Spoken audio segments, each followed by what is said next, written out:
Okay, everybody. We would start it with our lecture 9, which is on dimensional analysis. Okay.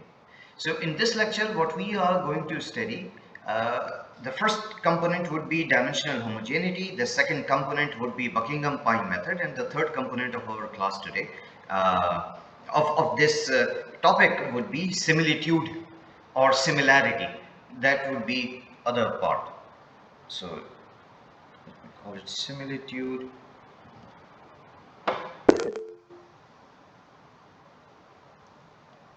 similarity, and we would talk about it. What do we mean by that, similitude or similarity?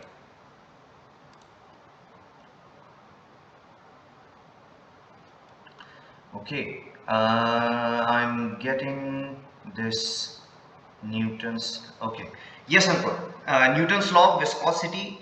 Actually, instead of covering Newton's law of viscosity here, we would cover Newton's law of viscosity in Unit 2. We won't cover it here. And as for buoyancy and stability, that is something which we would again cover afterwards. We are not going to cover buoyancy, stability, and Newton's law of viscosity now.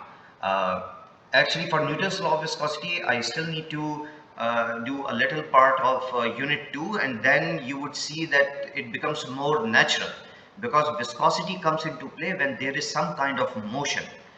It is not exactly a case of fluid statics, although in your unit it is written there, but it's not a case of fluid statics completely. You need to have some kind of motion between fluid particles for them to feel the effect of viscosity. So that is the reason that I prefer to cover this topic of Newton's law of viscosity with unit 2. For buoyancy and stability, generally what we do is, these are very simple topics. Some of it you have already covered in your 11th or 12th, or maybe before. So we give a brief analysis or a brief idea about it, and then it is given as an assignment to you, that you would read it yourself. We would give a problem or two on that, and based on those problems we would do discussion. So that's how we cover this topic of buoyancy and stability. Now, coming back to dimensional analysis, if you would remember, during our introductory class, we talked about what dimensional analysis is and what is the importance of it.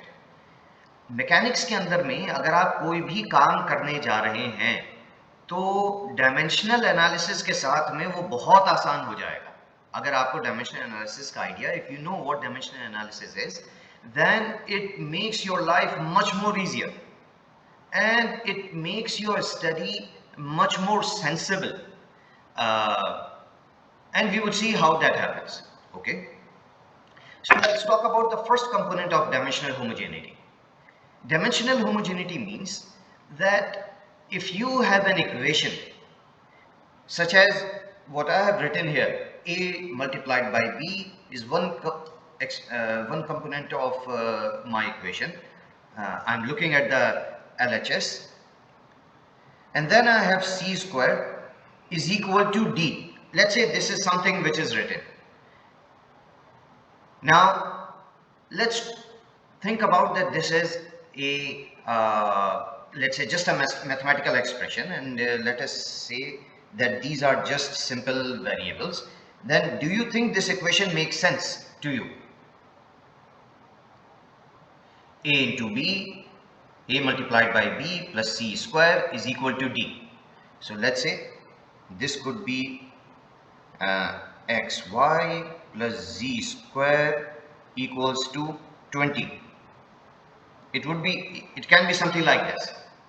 This equation could be written in this way. And do you think this equation is correct mathematically? Is there anything wrong with this equation? Yes. Okay, perfect. Now this equation is completely correct. Now let's let us see if we think of x, y, and z as length elements. Let's come to the physical world, and let us say that I have this box with me. Okay, x is this dimension, y is this dimension, and this is my z dimension. Okay, and just think of it, this is just an example. X, y, z are just any of my dimensions, length dimension, and they are all in, let's say, meter. Now, do you think this equation is correct? Yes. Why? Why it is not correct?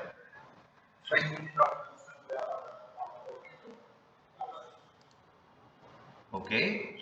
Anyone else? Anyone else?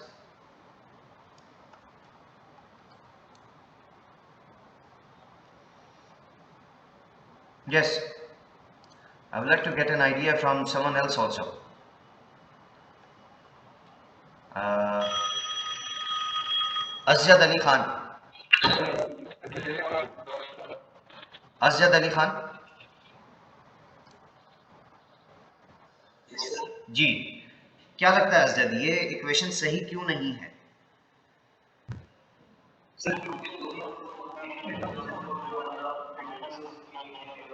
बिल्कुल सही कहा। तो इससे ये हमको idea हुआ, from this we got an idea that this equation is not correct. So I can say it in this way that this equation is not dimensionally correct. होता क्या था, बिफोर इन द स्टार्टिंग जितने भी laws थे, physical laws जो भी दिए गए थे, वो सब रेशियो की फॉर्म में दिए जाते थे। ठीक है, जितने भी लॉज शुरू में थे वो सब रेशियो की फॉर्म में दिए जाते थे। Just give me a second sir. अस्सलाम वालेकुम। Hello hello.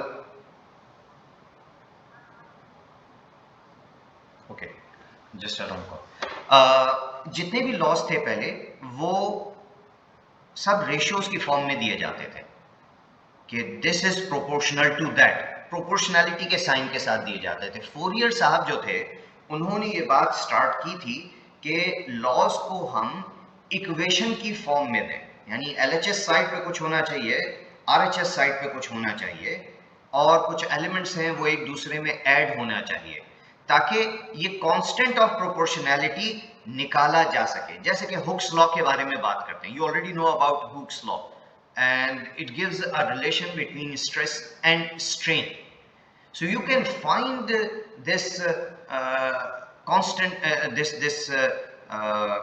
actually expression. If you have stress and you were saying that stress is directly proportional to strain. Now, if I want to write it like this, that stress is equal to strain, then in between I need to multiply with a quantity, okay,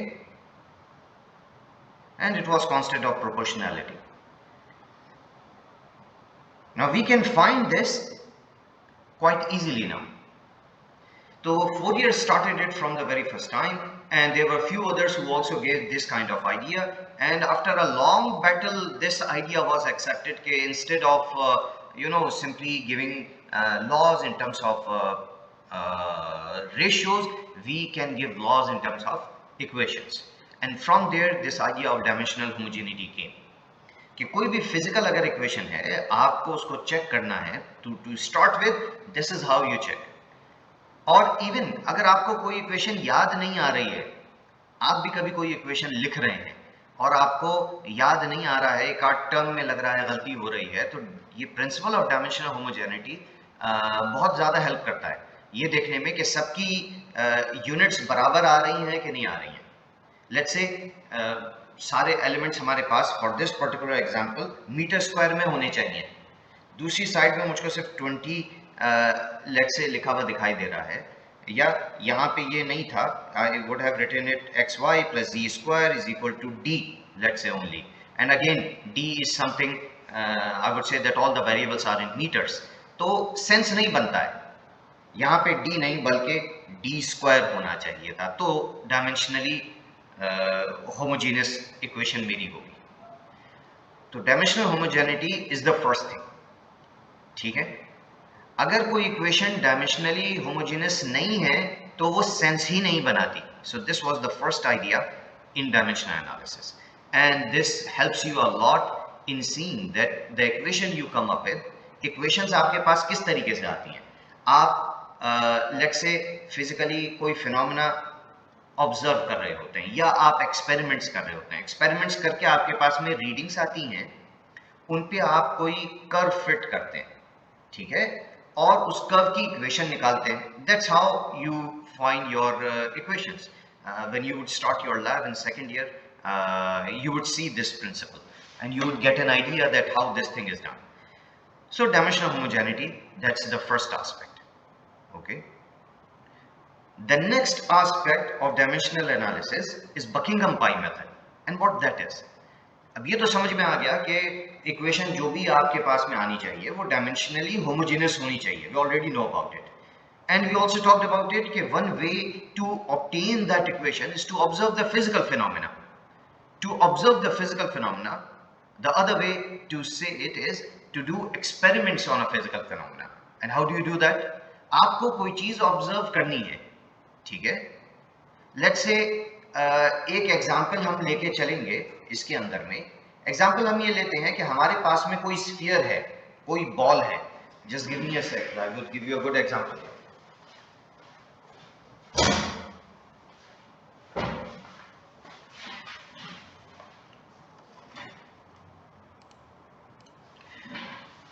Let's say I have this ball, okay, it's a baseball, and I want to study what happens to it when this is thrown in the air.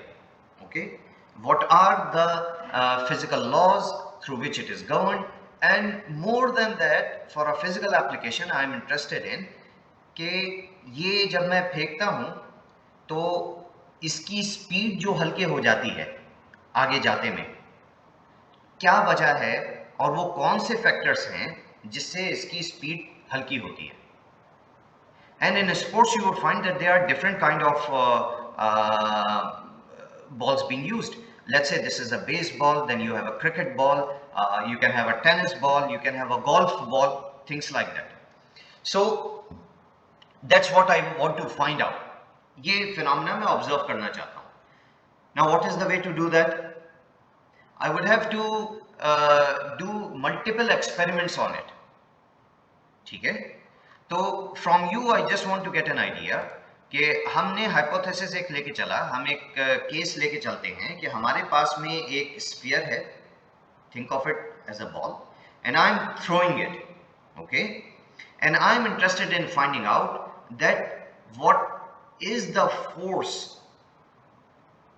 which is causing this ball to reduce its velocity. So if ball is going in this direction, then there is some kind of force which is acting opposite to it, okay, some kind of frictional force. For the case of flow of a sphere in air, let me call it a drag force. So I want to find out that what are those parameters on which this drag force depends. मैं अगर ball फेंकता हूं और इसकी speed आगे जाके हल्की हो जाती है, तो वो कौन से पैरामीटर्स हैं जिसपे के ये ड्रैग फोर्स डिपेंड कर सकती है। So as a question I am putting it in front of you, आपको क्या लगता है वो कौन कौन से पैरामीटर्स हैं जिन पे ड्रैग फोर्स डिपेंड करेगी? Can give me some idea?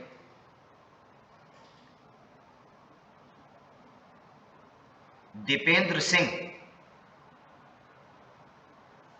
Dipendra Singh, okay, ji Dipendra. Air drag की बात हो रही है और gravity, actually gravity, if I am throwing a ball in this way, gravity is acting in this way. लेकिन हाँ, जब तक मैंने स्टार्ट नहीं किया अपना मेरे पास फाइनल रिजल्ट नहीं आया, तो मुझे नहीं मालूम ग्रेविटी इस पे एक्ट कर रही है या नहीं एक्ट कर रही। Density of air, mass of the sphere, speed of air, let's say, and surface area of the ball, ठीक है। Anyone else?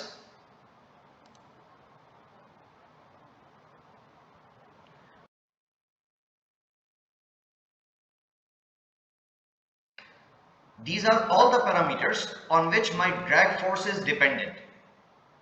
But then I don't know what is the relation. I mean, how much is my drag force dependent on mass of the ball?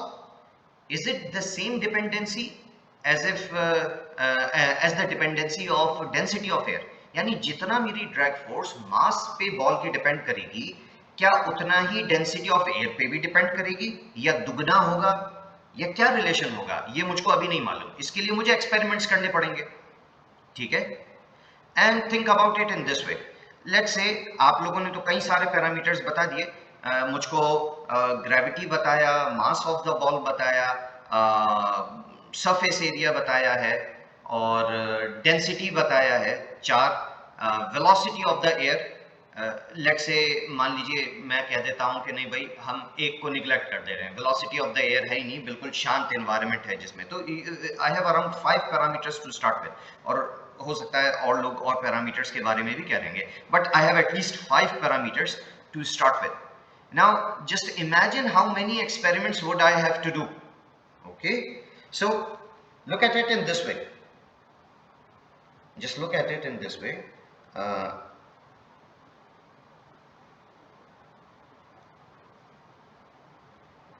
Number of parameters I have.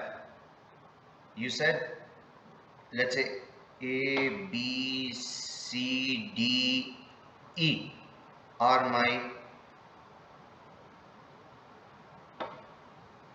number of parameters is 5. ठीक है. Now just imagine how many experiments I have to do. अगर मुझे किसी चीज को study करना है तो उसका तरीका ये होगा कि किसी चीज के एक एस्पेक्ट को स्टडी करना है तो करूंगा क्या कि बाकी सबको कांस्टेंट कर दूं, सिर्फ उस एक एस्पेक्ट को वेरी कराऊं. ये तो एक बड़ा केस है. Think of a small case. Let's say मेरे पास में सिर्फ ये 2 पैरामीटर थे जिसपे कि ड्रैग फोर्स डिपेंड करती. Let's say drag force depend करती किस पे? मास ऑफ बॉल पे, और let's say density of air पे. इन 2 पे डिपेंड करती. तो मैंने क्या करना होता, एक बार में मास ऑफ बॉल को कांस्टेंट रखता और डेंसिटी ऑफ एयर को वेरी कराता. दूसरी बार में डेंसिटी ऑफ एयर को कांस्टेंट रखता और मास को वेरी कराता. तो 2 combination, 2 set of experiments, A B, B A. ठीक है. अब मान लीजिए बजाय इसके मेरे पास में 3 एलिमेंट्स हैं, 3 पैरामीटर हैं, density of air, mass of air, and let's say take another parameter, let's say someone suggested gravity. ये 3 है. तो देखिए मुझको कितने एक्सपेरिमेंट्स करने की जरूरत होती. एक बार को डेंसिटी को कांस्टेंट रखूंगा, मास को कांस्टेंट रखूंगा, और सिर्फ ग्रेविटी को चेंज करूंगा. Again right now I am not talking about that how would I change gravity or how would I change density of air. That's completely different matter. Right now I'm not talking about it. I'm taking the scenario where it is completely possible to do that. Now let us see what is going to happen. So AB, BA, putting A constant, I am varying AB constant, I am looking at C. ठीक है. और B constant, and then I am looking at A and C, or C constant looking at A and B.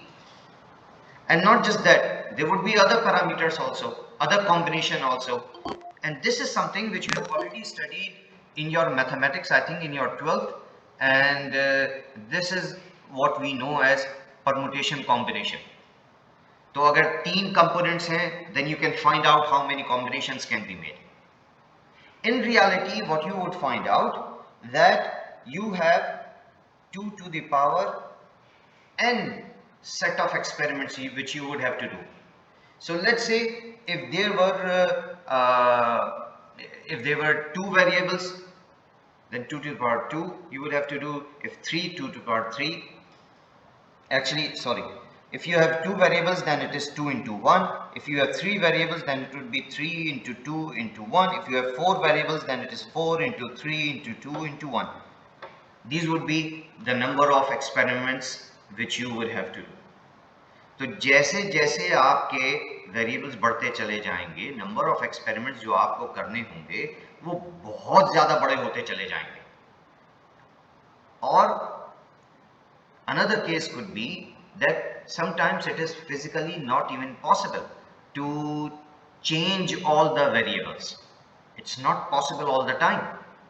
For example, acceleration due to gravity, how would you change it? On Earth it is 9.8. You would have to go to Mars to get a different acceleration due to gravity. Density of the fluid. How would you change density of air? By heating it. There is a limit to which you can change the density of the air. Let's say we are talking about a sphere and we are talking about mass of a sphere. Then it is easy. We can change different masses. So at this stage where we are not even sure that our phenomena depends on how many variables, and let's say if we came up with the 3 variable, then it is always possible that someone can ask us कि भाई आपने यही 3 variable क्यों लिए, क्या पता एक कोई चौथा भी होता जिस पर डिपेंड करता. Solution of all of this is that we need to have a way through which we can find out that okay, these are the number of experiments we need to do, and we need to come up with a way which can reduce our experimental load. ये एक पूरा case है जो आपके सामने रखने के बाद अब नेक्स्ट मैं बताना चाहता हूं कि इस पूरी प्रॉब्लम का सॉल्यूशन क्या है. Solution is Buckingham pi method. So let us see how to do that. यही स्फीयर वाला केस लेके चलते हैं, and these are the steps of Buckingham pi method. Buckingham again एक साहब का नाम है जिन्होंने ये मेथड दिया था, and he gave this method in around starting 1900s. And at the same time when he gave this method, there were some French scientists, Russian scientists who also proposed similar things. And after that this system has been widely accepted, and in studies of mechanics and in studies of physics this is widely used. And not only that, this system is even used in diverse fields, for example in fields of botany, in medical sciences also, and this is used to make your case easier. And to give you one example, world war में जिस वक्त में atomic bomb blast किया गया था, कितनी energy निकलती है ये मालूम करने के लिए Taylor, you might have heard this name, Taylor, उन्होंने डायमेंशनल एनालिसिस में बकिंघम पाई मेथड का ही यूज किया था. और सिंपली उनके पास फोटोग्राफ था जिस वक्त में you might have seen this picture के जब भी वो ब्लास्ट दिखाते हैं, एटॉमिक बॉम्ब का ब्लास्ट दिखाते हैं, तो आप देखेंगे कि स्टार्ट होता है एक बहुत छोटा सा और फिर एक एनर्जी या एक काइंड ऑफ सेमी स्फेरिकल आपको कुछ शेप दिखाई देता है जो बढ़ता चला जाता है. So he had those pictures at different time instances, or then he used Buckingham Pi method, and from that he calculated कि कितना energy time के साथ में release हो रही है. So just this example I gave just to give you an idea that how you can find, how you can use this method of Buckingham Pi in varied fields. Let us come back to our same example, and that example was of this ball. And I'm interested in finding out that if I'm throwing this ball, there is drag force which is acting on it, and what are the parameters on which drag force is acting. Okay, so force F, let's say it is a function of density of fluid, velocity with which I have thrown this sphere, d is the diameter of my sphere, and mu is the viscosity, okay, of the fluid. So currently I have taken 4 parameters, but let's say if someone says that it depends on gravity also, you can take that also. If someone says कि क्या इसका कोई limit ही नहीं है, मैं चाहे जितना ले लूं, क्या आंसर पे, मेरे फाइनल आंसर पे कोई फर्क पड़ेगा, तो this is what we would see. But to start with एक थोड़ा सा फिजिकल सेंस होना चाहिए क्योंकि आप अगर कहते हैं कि साहब ड्रैग फोर्स जो है वो हमसे कहा गया था कि आप चाहे जिस भी पैरामीटर को इंक्लूड कर सकते हैं, तो हम इस पैरामीटर को इंक्लूड करते हैं कि ये बॉल जो है जो हमने खरीदी है, तो वो दुकान वाला कौन था जिसकी दुकान से जाके खरीदी, ठीक है? क्या उस पर ड्रैग डिपेंड करेगी? अगर सेम बॉल एग्जैक्टली सेम, हर चीज बिल्कुल एग्जैक्ट वही है, सेम कंपनी से लिया, सेम मॉडल लिया, and we are also sure about it कि उसके अंदर में कोई गड़बड़ी नहीं हुई है, लेकिन हमने किस शहर से खरीदी, क्या उस पर भी डिपेंड करेगा?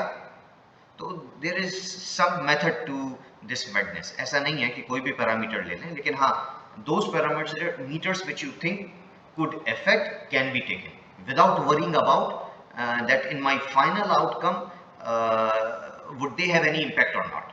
So it is always good to take more parameters than taking less parameters. At this stage we don't know what is f, यानी क्या फंक्शन है, डेंसिटी, वेलोसिटी, डायमीटर और विस्कोसिटी कैसे एक दूसरे के साथ में डिपेंड करेंगे और कैसे वो फोर्स, ड्रैग फोर्स को इफेक्ट करेंगे, at this stage I have no idea about it. So let us see how Buckingham Pi method works. So first what you need to do, step 1 is to list all dimensional parameters involved. Step 2 is to select a fundamental or primary set of dimensions. Primary set of dimension का मतलब क्या हुआ? In your first year you have already read about it. I can take mass, length and time as my three primary dimensions, or I can take force, length and time as my primary dimensions, and these are based on the parameters I have taken. Let's say if it was some kind of problem in which magnetism, electromagnetism is also involved, then I would have to maybe add another parameter related to electromagnetism. Okay, so this is the kind of thing you need to look at your problem, look at the dimensional parameters which you have taken, and then decide about what are your fundamental parameters. Step 3 would be list the dimensions of all parameters. For example, what is the dimension of force, what is the dimension of density, of velocity, of diameter and viscosity. इन सब को MLT की form में लिखना होगा. That's your step 3. Step 4, select a set of R dimensional parameters that include all the primary dimensions. And then step 5 is set up a dimensional equation combining the parameters selected in step 4, and then finally come up with some dimensionless groups and see if your each group which you came up with is dimensionless or not. These are the steps which I have just written in in words. Now let us see in practice. We need to start with this here: force, velocity, diameter, density, viscosity. We are taking three fundamental parameters: mass, length and time. Now I need to, in step 3, I need to write units for all of these parameters which I have taken. So force could be written as dimensionally ml by t square. Velocity is nothing but L divided by T. Diameter can be, dimension of diameter can be L. Dimension of density would be m by L cube, and for viscosity it would be m by LT. Now I need to select now those parameters. Out of step 5 I have 5. In step 3 I have force, velocity, diameter, density, viscosity. I have 5 parameters, out of which I have to select those parameters in which all of MLT can be combined. So for that, in step 4 I have taken 3 parameters: density, velocity and diameter. Now in step 5 what I need to do is I need to now make dimensionless groups. How to do that? I started with the 5 parameters. I have already selected 3. It means that I can make 2 dimensionless equations now. So pi 1 can be written as rho to the power A, V to the power B, D to the power C, and then multiply it by F. This A, B and C, currently I have no idea what they are. I would find that out. I have multiplied it by F, and what I am saying is that my LHS for dimensional homogeneity, dimensions of LHS would be equal to dimensions of RHS.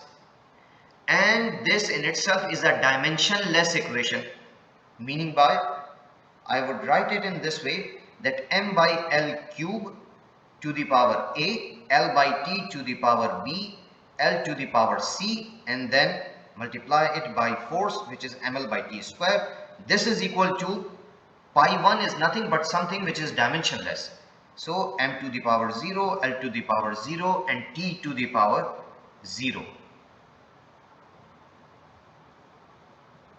Okay. Now what I would do here, I would try to find the value of A, try to find the value of B and the value of C. And this is something I think you have already done something like this in your first year. Otherwise it's easy to see. What I would do is that if I'm equating powers of let's say m only, then it would be A, okay, m to the power, it's A, and then m to the power 1, and I would find it to be equal to 0. That's my first equation. Okay. Now let's talk about L. Okay. So from first expression I would get it's minus 3A plus B plus C plus 1 equals to 0. Okay. Now let's talk about T. So I have nothing in my density equation which can give me time, but I have in velocity, so it's minus B and then minus 2 equals to 0. Using these equations I can find the value of A, B and C, and if I would put back those values of A, B and C here, what I would get is pi 1 equals to F divided by rho V square D square. So that is the first thing which I would get. Now just to find out that if this pi 1 is correct or not, I would have to see if it is dimensionless or not. By dimensionless I mean that you need to put the dimensions of F divided by dimensions of rho, dimensions of V square, dimension of D square, and then you need to find out what are your overall dimensions.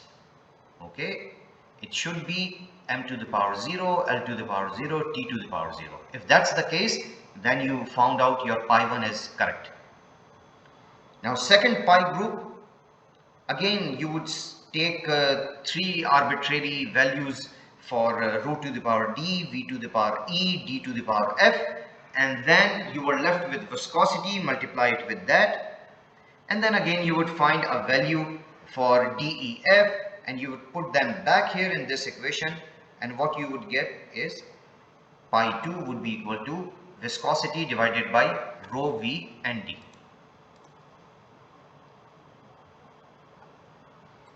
Okay, and that's how you would find your next pi group. And finally you can write it in this type of equation where you can say that pi 1 is a function of pi 2. So now instead of, we started with this, and the number of experiments we had to do here would have been 5 into 4 into 3 into 2 into 1. Instead of that, we have reduced this problem into these two parameters only. Okay, so now we need to do just this experiment that let's say I would write my pi 1 here, I would write my pi 2 here, and this phi, what is this relation? Let's say I would do experiments, get points, I would join that. It may be in this way, or let's say it may be in this way, and then I would find the equation of this curve, and that would give me the value of phi. So this is your Buckingham pi method. Okay, I know there are many steps involved in it. In our next class we would do it in more detail. ठीक है, तो I do have an idea, एकदम से ये काफ़ी कुछ है लेने के लिए। तो आज मैं ये चाहूँगा कि आज आप इसको पढ़ के आइए। नेक्स्ट क्लास हमारी ट्यूसडे के अंदर में, वेंसडे के अंदर में होगी। तो आपके पास आज का दिन है, कल का दिन है, इसमें ज़रा सा इसको पढ़ लीजिए। आप अपनी बुक से फॉक्स मैकडोनल्ड से जाके इसको टॉपिक को एक बार पढ़िए, और वेंसडे में जब हम आएंगे तो फिर से इसको स्टार्ट करेंगे, इस एग्जाम्पल को थोड़ा सा फिर से लेंगे और फिर आगे बढ़ेंगे, and that would make this thing clear to you.